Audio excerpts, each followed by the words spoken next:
The unjust trial and death penalty imposed by the Spanish court against Father Gomez, Burgos and Zamora on February 17, 1872 might have caused a serious blow on the spirits of the Filipino secular priests.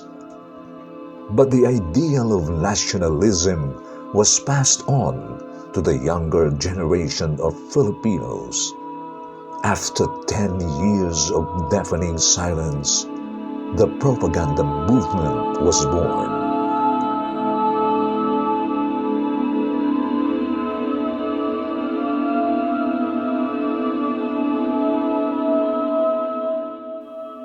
The first friars who came here were true to the mission. Yun naman talaga no? God, gold, and glory.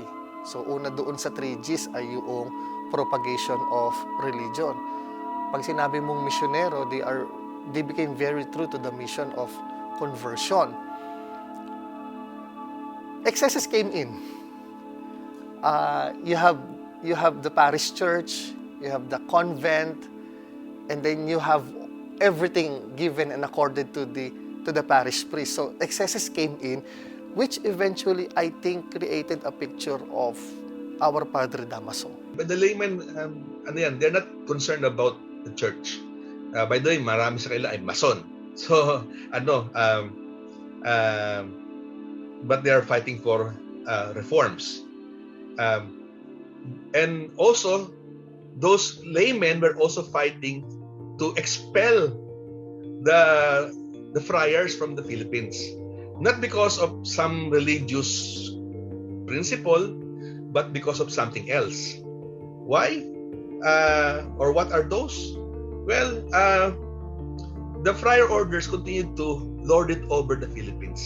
Kontrolado nila ang politika. They control the politics. Down to the town level. I already mentioned to you, you cannot become gobernadorcillo without a say of your friar.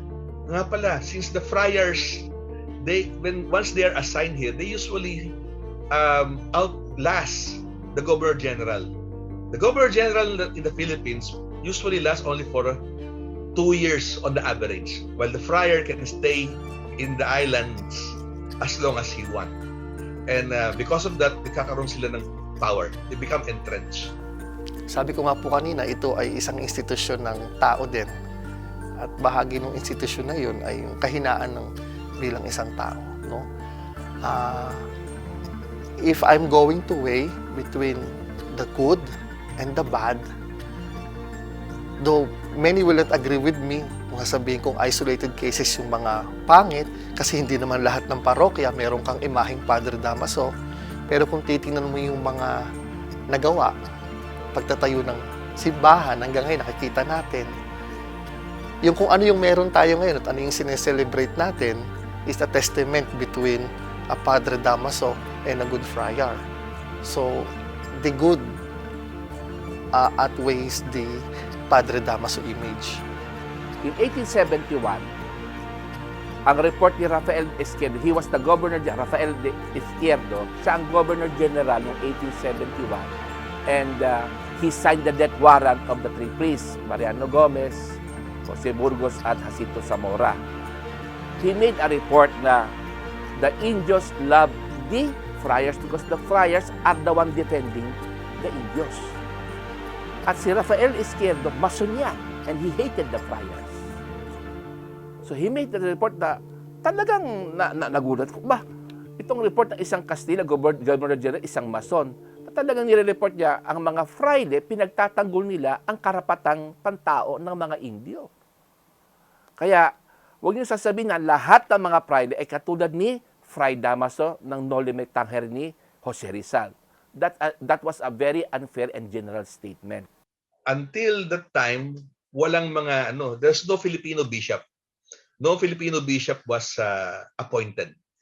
On top of that, the friar orders, they maintain very large land holdings. Ayon sa isang Amerikano na lumaban sa Pilipinas, sabi niya, karamihan ng lupain dito ay pag-aari ng simbahan. So, napakahirap na na magtayo ng negosyo because everything is governed by the church. So if they even had a governor general or several governor generals removed. So the problem of the friars had become very pervasive. The propagandists saw that they can address better their needs if they will go to Spain. Some of them continued their education. In the case of Rizal, he continued his medical education. At the same time, he was writing as a member of the propaganda movement. Nagtayo sila ng iba't ibang asosasyon, katulad ng asosasyon o Sirkulo Hispano-Pilipino. Nagkaroon sila ng iba't ibang mga publications at iba't ibang mga gathering. They were somewhat lobbying. In Spain, I think the proper term there is they were lobbying for certain rights to be addressed. In other countries, let's say Spain, already fully secularized, but in the Philippines, they are still here. Why? Because in areas that are secularized, meaning the institution like learning institutions are now given to laymen, they tend to separate from Spain. So they tend to revolt. And conservatives in Spain saw the friars as a positive factor. Because of that, they would be able to maintain Spanish authority in the Philippines. The approach is to continue writing the abuses being committed by the church and the Spanish authorities in the colony. So that's how it started. Though we all know that the propaganda movement is considered as a failure if we're going to look at the objectives, because they did not meet and achieve any of the objectives that were mentioned: equality, representation in the Spanish Cortes, to make the Philippines a province of Spain, among other things. So we can say that the propaganda movement was a failure, but it became the springboard for the next movement, which will eventually lead to the revolutionary period headed by Andres Bonifacio.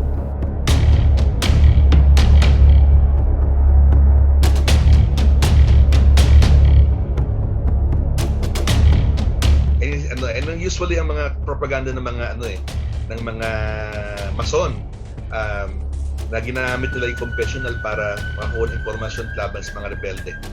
Like for example si Father Mariano Hill. If you know Father Mariano Hill, yung one of the Katipuneros confessed to him. Pinalalabas ng mga anti-church that the confession was obtained from the confessional, which was wrong, because I found that out because Patiño, who betrayed the Katipunan, confessed to the existence of the Katipunan in the sala of Father Hill. I think the two novels of Rizal, especially the No Limit Tangere, created for me, a very accurate image of the friars, at the same time an accurate representation of the church during the time. Masakit yung realidad na ganoon ang simbahan at ang institusyon, pero siyempre meron ding isang bahagi doon na meron tayong pinapakitang mga imahe ng praile na doon maintindihan natin kasi propaganda material ang No Limit Tangere, but in reality yung Padre Damaso ay challenge noong pagtatayo ng mga ospital, ng mga kumbento, ng mga paaralan, ng mga biateryo, ng mga infrastructures, aside from doon sa mga ginagawa ng mga praile na pagbibigay ng kumpisal, pagmimisa sa mga patay, at pagdadaos ng mga banal na misa. So, dalawang bahagi. Meron kang imaheng Padre Damaso at meron ka namang imahe ng isang magandang praile. They only knew the friars in the viewpoint of Marcelo H. del Pilar, the viewpoint of Jose Rizal, the viewpoint of Lopez. These are the propaganda movement. They are the one discrediting the friars because kung tutusin, the friars had political power in the Spanish. Kasi, remember, as I said before, there is no such thing of separation of church and state. Wala. Ang praile, katulad ng governor, they have also civil duties. And the king, the patron of the church in the colonies, were giving, granting, we might say, assigning friars and even parish priests to have what? Sa collection of tribute, to prepare the election of the governor of Silla. Meron silang talagang civil powers because they're like the governor general, they are also civil servants of the Spanish king. And because of this, the propaganda movement, Rizal and Campi, did their best to discredit the friars in the eyes of their Filipino compatriots in the country. That's the reason why maraming anti-friar sentiment that is being, we might say, published in our Philippine history book. One of them would be Father Aglipay. Si Father Aglipay actually was very loyal to the church until there was one maling sinabi nung ni Father Dahil Chapel. By the way, sinasabi ni Father Chapel, pinadala ng mga Amerikano, sabi, okay, we will allow you to allow some bishops, Filipino bishops, to be appointed. And may sinabi si Father Chapel, why do you care for so much for those Indo who are so vicious and intellectually inferior? Yun ang kinagalit ni Father Aglipay. Nag-init yung tenga niya, and he grabbed Father Chapel by the neck and sabi, and because of you, the die is cast, and I am now separating from the church. That was the cause of the schism. Nagkaroon ng schism, paghihiwalay ng ilang mga Pilipinong pare sa Catholic Church. Nga pala, let me talk about naghiwalay na si Father Aglipay. He became Obispo Maximo. Alam mo, nagkaroon ng ng religious revolution sa Pilipinas. Because of that, nag-alsahan yung mga Pilipino because they think that the Spanish friars were evil. Okay? Actually, that is not universal because in some areas, the friars were protected by the people. Pinapalayas yung mga praile, yung mga taong bayan, pinaligiran yung simbahan at nakiusap na wag tanggalin yung aming praile. And of course, at the Ateneo, there were also such movements of students who were beginning to be critically minded about the evils of colonial empire. But even if you consider this as a major contribution to the development of a nationalist perspective, it was only among the elite, And that's why if you're mainly looking at what happened in Manila during the tail end of the Spanish Empire, that's not enough to be able to explain the rise of the nationalist struggle. You really have to do what Rey Eleto, the historian, did in his book Passion and Revolution, where he brought our attention to what was happening among the peasants, even among the confradias led by Armando Collet, because it was there among the landless peasants, those who were very much impacted by the abuses of the Spanish regime, that you had the samahan or the movements that eventually would provide the base that led to the establishment of the Katipunan, which was much more among ordinary folks rather than the elite. So in that sense, it did have a contribution, but you cannot really say it was such a very big, substantial, major contribution.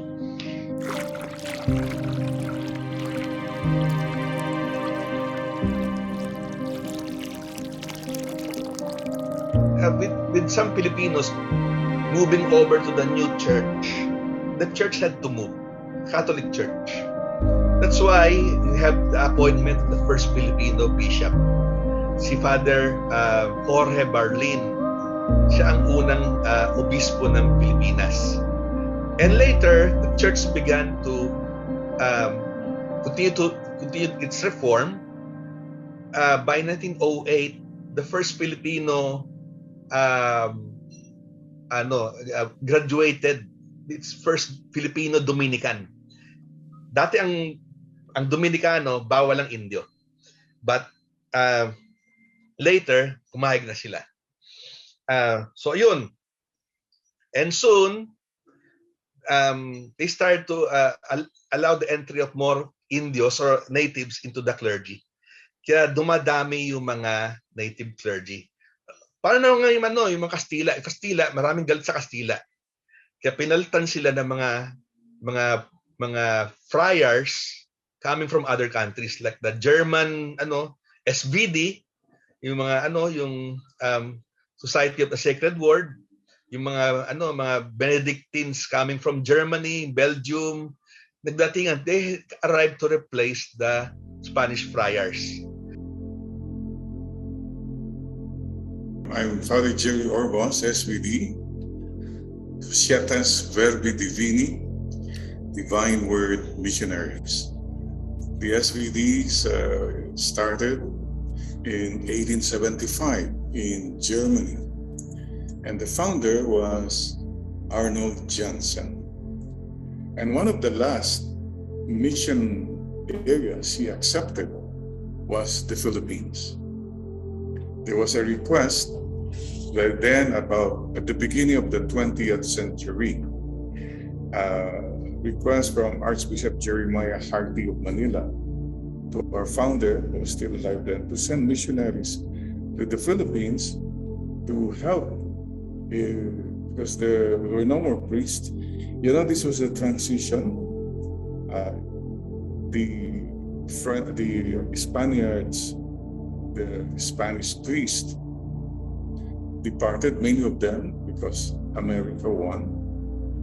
So the USA was bringing in, of course, Protestantism. And there was also a strong movement then, the nationalistic church, Independiente, Philippine Independent Church. This was the context. So many mission territories in the Philippines had no priests. So it was finally, the Archbishop Joseph Doherty of Vigan, Nueva Segovia, who invited the SVD missionaries to go to Abra. That's where our first missionaries started. And they arrived in the Philippines August 15, 1909. Well, we are missionaries of the Sacred Heart. In short, we call ourselves MSC. But the Latin word for that is Missionari de Sacro in Spanish, in Italian. But Missionari de Sacratissime Cordis Jesus, missionaries of the Sacred Heart of Jesus. In 1908, of course, after some exploration here done in different consultations with different religious orders who are here, and then, of course, also the other congregations that were ahead of us, like the Belgian Fathers, the CICM, the Milial Fathers, and then the Redemptors. There were consultations, part of the congregation, to find out, because they were invited. Of course, there were certain reports that it was difficult. And our first two missionaries, imagine these missionaries with their black cassock, hat, on a bamboo raft through the Abra River. And as a footnote, Father John Sherman, after only a few months, they arrived August, September, October, November, December, January. He died January 4, 1910. So this was the difficult beginning of the SBD mission in the Philippines. The travel was very long. First of all, from, of course, mostly by land, from Holland, because they were the ones who first came here were the Dutch fathers from Holland. And so they had to travel by land, and they went to Genoa. From Genoa, they would take the boat to the Philippines. It took a long time. And the worst part of the thing that perhaps they experience is loneliness. You can just well imagine if you're alone in your convent. And the next fellow, he has to walk kilometers to meet them. So meeting each other is not that easy. Roads were not that good, so may have to ride horses and so on and so forth in order to travel, or to walk long distances to see each other, or to travel by boat. And you know, traveling by boat is not that easy because Surigao is frequented by typhoons. So that was the situation. From Surigao, Agusan, we also went to Cebu. No, we were assigned to Cebu. We were given the island of Mactan. That's where the parish that was run by the Redemptorists was given to us. And so what was entrusted to us, to the MSC also, was the islands called Camotes Islands.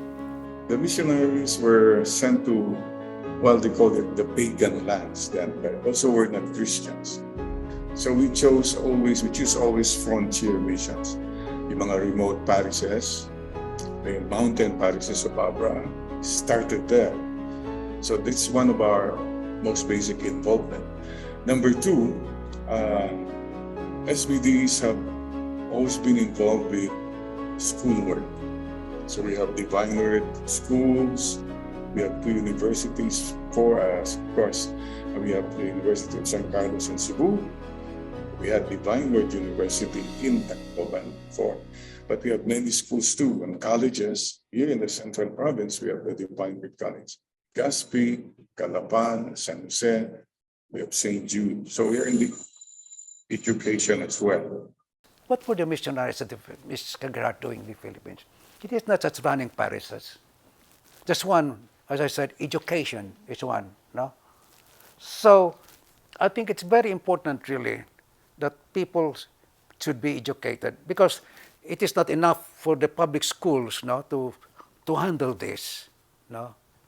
And for us, it is not just evangelistic teaching, catechism, and so on and so forth, but the whole educational formation of the people should be taken care of. No? That's why in many parishes we have also schools. No?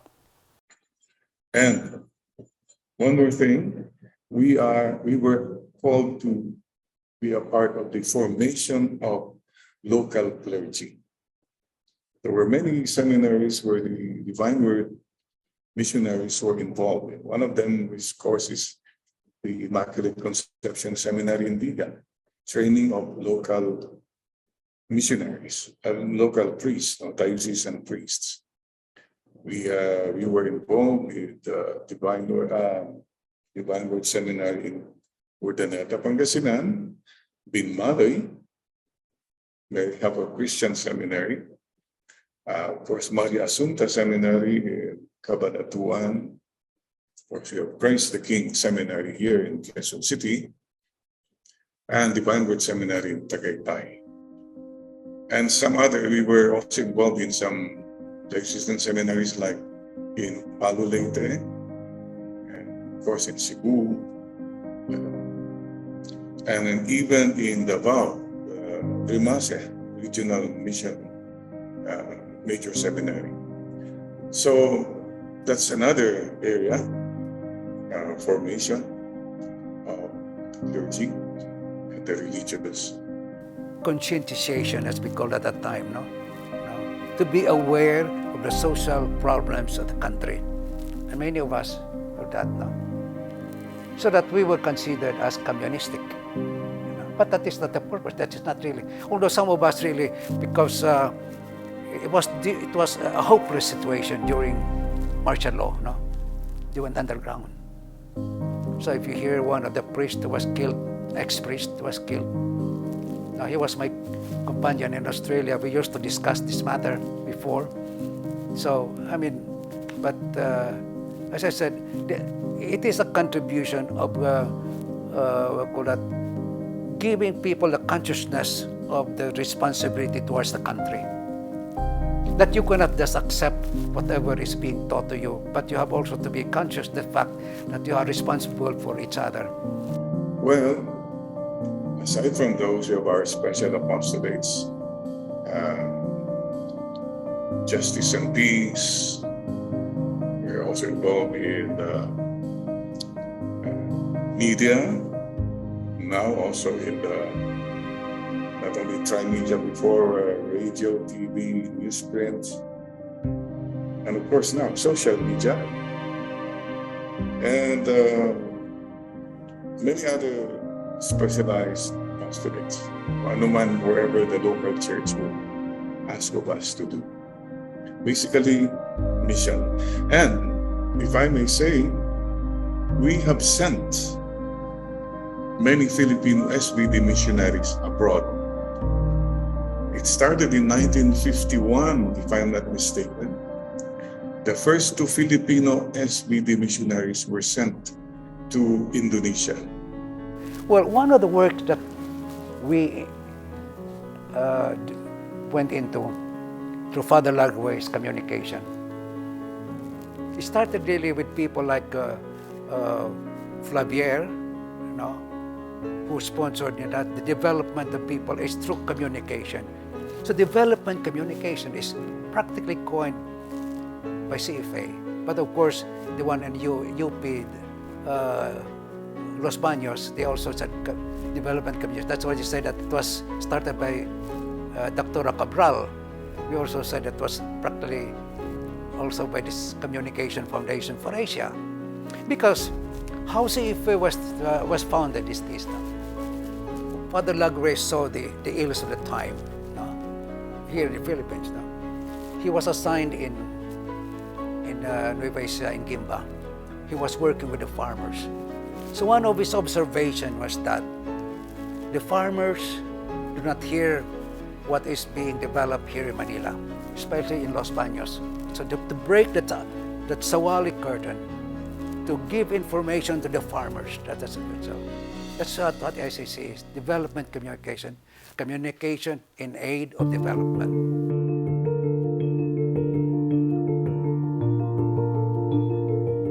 I'm Sister Flor, Sister Flor de Lisa Deza. And after my name is the word SPC, which stands for St. Paul of Shard Congregation. We were founded in the 1696 to be exact, by a parish priest who was assigned in Villa Chenard, a small village in the Boz. And at that time, the country or the France was still reeling from the effects of the 300 years wars. Wanted to really uplift the life of his parishioners.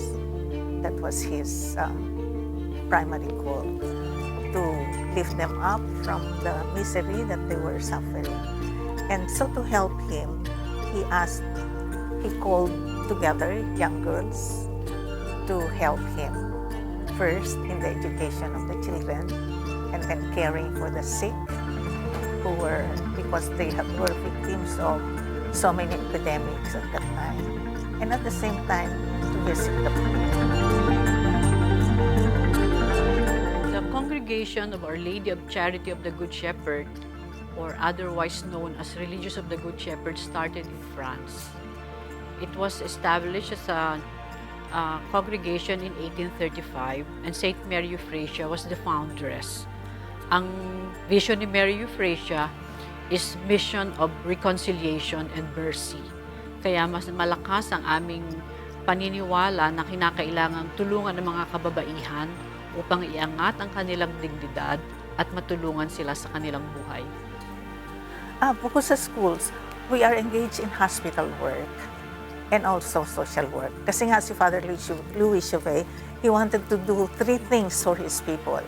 To teach them, that's why he wanted to have a school, to take care of the sick who were victims of the many epidemics that were happening at that time, and to visit the poor. Our congregation was actually the first community that came to the Philippines at the onset of the American regime. There were 4 bishops who were initially assigned to the Philippines, and one of them was Bishop Rooker, who was given responsibility over Iloilo, and Dumaguete was part of his bishopric. And he saw that there were 3 things that he was confronted with. One,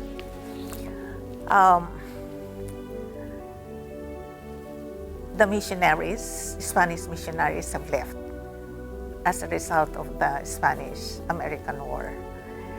So there was lack of instruction for the children. Number 2, he saw how Protestantism was spreading very rapidly, because at that time the Americans introduced the public school system where the teachers were Protestants, and naturally he was worried.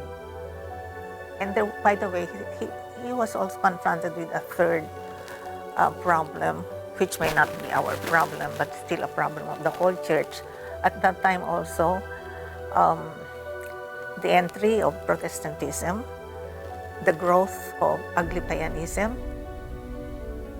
Dumating sa Pilipinas noong October 4, 1912 upon the invitation of Bishop Joseph Petrelli.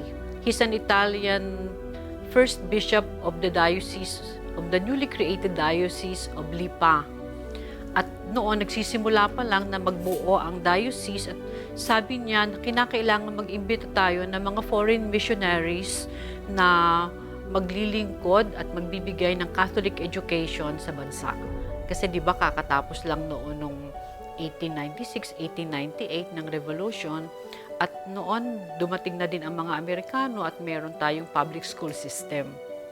At dahil sa public school system yan, natakot si Bishop Petrelli na hindi mabigyan ng focus ang Catholic education. Kaya inimbita niya ang Good Shepherd Sisters. And he saw that the danger to the Catholic faith in his diocese was real. So he decided to look for sisters who will be able to help him in the Catholic education of his parishioners, to defend, protect, and promote the faith. That was his goal. And so he was on the way to the U.S. to ask for sisters, and he dropped by Hong Kong. And there he saw one of our sisters. And he asked the sister, "How can I ask your congregation to come to the Philippines?" And the sister said, "You write to our superior," which he did. Si Mother General, ang nakita niya na pinakamalapit na pwedeng pumunta dito ay ang mga Irish RGS na nasa Myanmar, Burma at that time, at nandun sila, meron din sila mga eskwelahan doon. Pinapunta dito yung 2 madre. Umalis sila ng September 15, 1912. Nakarating dito after 20 days of travel by boat. No? So October 4, Feast of St. Francis, dumating ang unang 2 Good Shepherd Sisters dito sa Pilipinas. At sila ang nagsimula ng isang eskwelahan later by 1913 sa Batangas City. Si Sister Mary Claire Morrissey.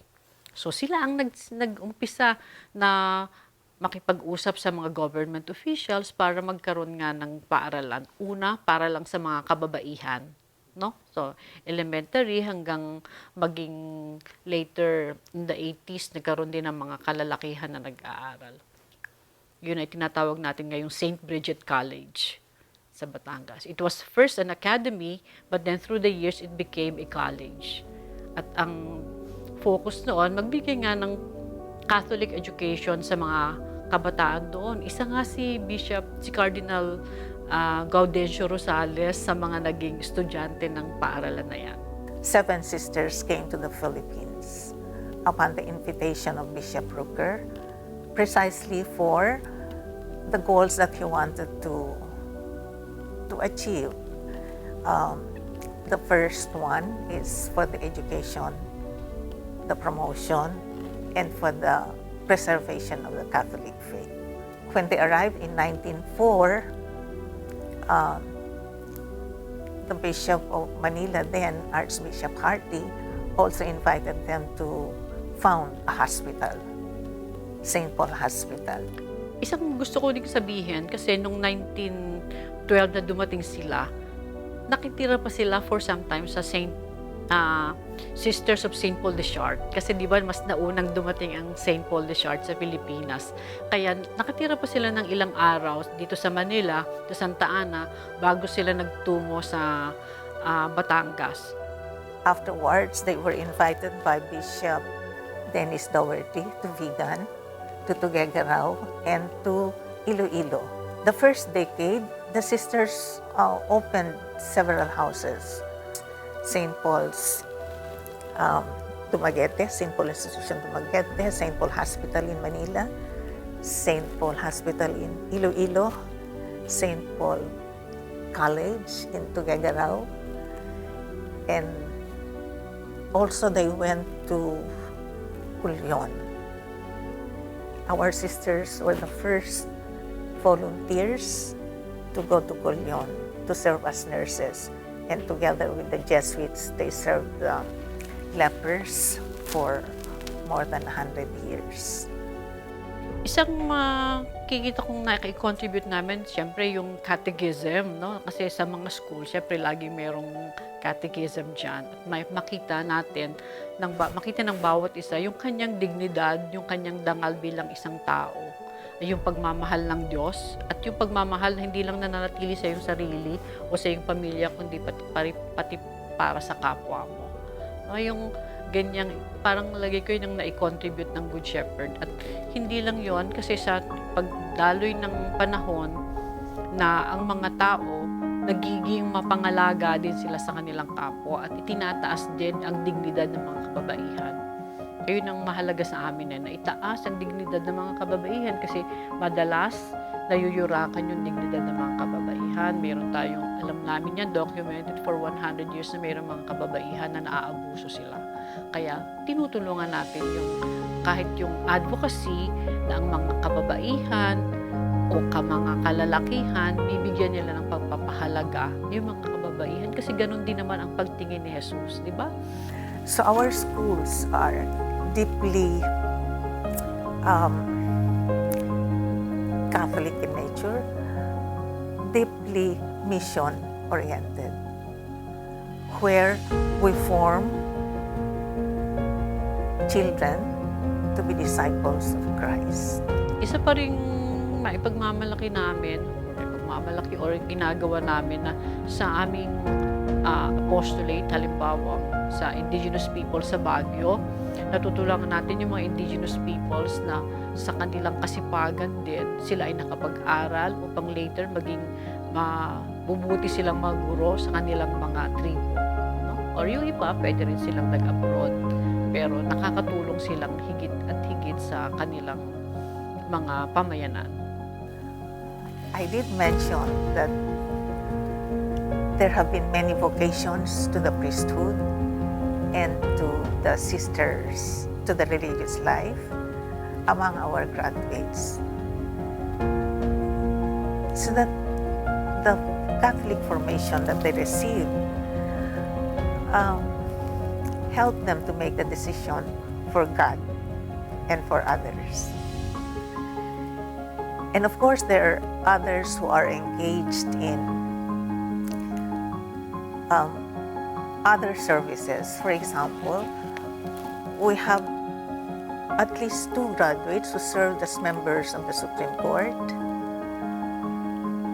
We have others who have served as governors, mayors in their respective towns. And we have volunteers for parish work, not only among the older alumni, but also among the younger ones. Alam mo, di ba, nung ang isang alam ko sa aming history, meron nga kaming libro nung 100 years namin at nakadocument noon, nung panahon ng giyera, no? Yan ang mga kabataan noon, yung mga madi namin, nagbuo sila ng isang grupo ng mga kalalakihan. No? At kasama nga doon si Cardinal Rosales, na parang magturo din sila ng katekismo, hindi lang sa kanila, kundi sa ibang mga tao. So, yun ay parang isang pagbabagi na hindi lang yung mga madi ang magtuturo, kundi yun ding mga estudyante ay natututong magbahagi ng kanilang pinaniniwalaan, pananampalataya at pagmamahal ni Jesus sa ating lahat.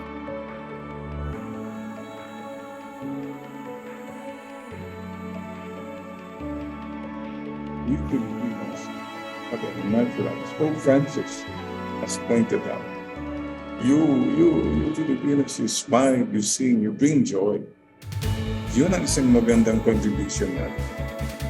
And as long as we bring hope to the world, and one more thing too is we have to address the youth. We have to relate with them. And we also continue to send missionaries to other countries. As I was saying, the Philippines, among the provinces of the congregation, sends out the most number of missionaries to other countries. We need our sisters in the Philippines, but we are willing to share them with other countries. Kasi yun din ang, that's the, how do you call this? That's the call of the hour. We had been gifted, and so we give. Siguro the gift to love and not to give up on someone. Marami kami ding mga Good Shepherd Sisters. While we received missionaries before, pero yung Good Shepherd Sisters sent more than 100 missionaries in different continents.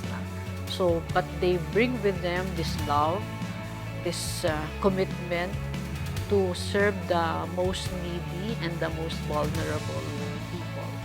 Kahit malalayong lugar yun, sa mundo, sa Africa, sa Latin America, dito sa Asia. Pero nandun yung mga mother namin. Yun ang maibigyan namin, na ibahagi din namin. Well, actually, missionary that is being sent, no? As a missionary. Our mission, what is our mission, is really to convert the world into a better world, no? So, the life that you live as a father, the life that you live as a mother, if you live it according to God's plan for you as a father, how do you exercise your fatherhood in your family? How do you exercise your motherhood in your family? No? According to your heart, no? According to your heart. No? The heart is very important there.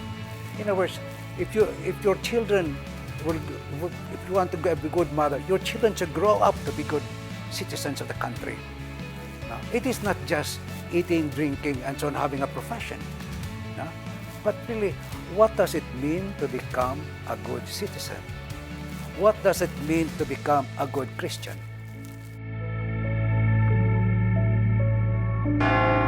The missionary activity continued until the world wars halted the growth of the Philippine Church.